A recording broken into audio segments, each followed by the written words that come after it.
And she sat me down and she was like, I'm here to convert you back to Christianity. I grew up thinking Muslims were scary. Assalamu alaikum, my name is Destiny. I reverted to Islam 10 years ago, and today I'm gonna tell you that story. Okay, so I didn't know how far to go back on this. Like, do I tell you my whole background? But just to give you a little bit of context here, okay?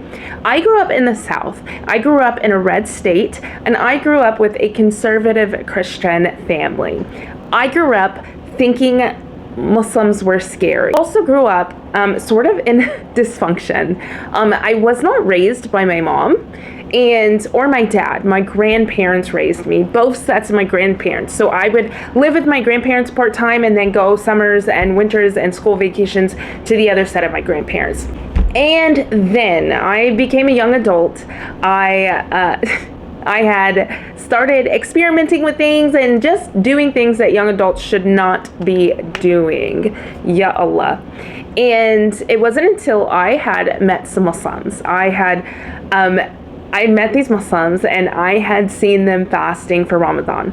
I have to note that these were not like super practicing Muslims, right? Like, there were things that were going on that were not like according to Deen, but they did fast for Ramadan. And so I was like, wow, what is this? And I was like, fasting for Ramadan or fasting in general. I was like, what? And I remember the first Ramadan, I like willingly did it just on my own to see if I could do it. No like religious reasons for that at all. I was like, oh, I'm gonna try it. And I didn't do it. I didn't do a good job because I was struggling with other things that I don't want to mention because I don't want to like expose my sins. But I was struggling with other things, right? And I remember after that Ramadan, I started to look into the Quran. I remember thinking to myself, like, this makes sense, right? Like this concept of one God and not the Trinity and things like that. So I was like, oh yeah, this makes sense. Well, I was still struggling. I was still in and out of the life that I was sort of going through. And I just remember one day I went by myself, and at the time I didn't know I had a name for it, but I made dua. I made supplication to Allah subhanahu wa ta'ala. And I remembered like distinctively asking Allah. I was like, I raised my hands and I said, you know, Allah, or if I'm pronouncing it right, or if I'm saying it right, I need help out of this and I don't know where to turn.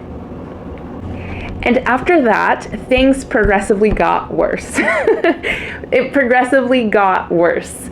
And I was totally spiraling. I had a grandparent who passed away. And if you remember from the beginning of the video, my grandparents raised me. So that was basically like a parent to me. And I also got into a car accident in which I was all messed up. But so things had progressively gotten worse. But during that time, like, it was in my heart already, even though everything was sort of getting bad, it was in my heart that I was done with this life. I was done with it. And alhamdulillah, Allah subhanahu wa ta'ala really seriously made a way for me to get out of it. I ended up moving in with my other set of grandparents. I ended up being able to really get my life on track. And alhamdulillah, I obviously stayed Muslim, and I obviously felt like that dua that I made without even, I'm gonna cry, try not to cry, without even knowing that I was really talking to God, Allah subhanahu wa ta'ala answered that. And although I didn't see it in the moment because everything was like progressively getting worse, I look back and I'm like, wow, if those things had not happened, like who knows if I would have had the firm stance in my heart that I needed to leave this life unless those things happened. You know what I mean? Okay, so anyway, and so then I moved in with my grandparents, and again, my grandparents are Christian, and they were really not happy with the fact that I had converted to Islam. They had made some comments pretty early on, my father as well. I actually had an aunt when I moved in with my grandparents. She brought me over to her house and she sat me down and she was like, I'm here to convert you back to Christianity.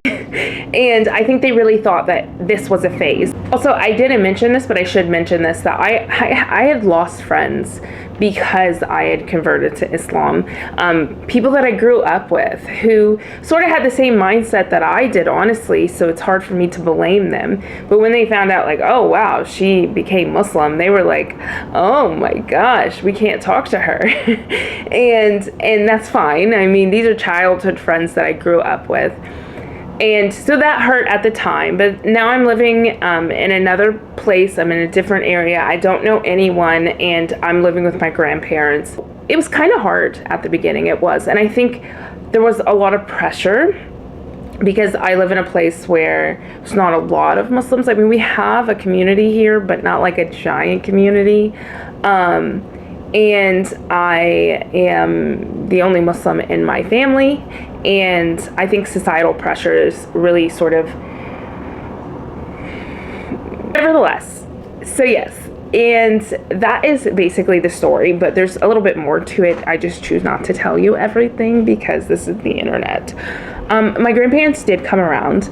They still to this day will make some sly comments in the corner sometimes, but they understand that this is no longer a phase, or this is not a phase, should I say, as they were thinking it was previously.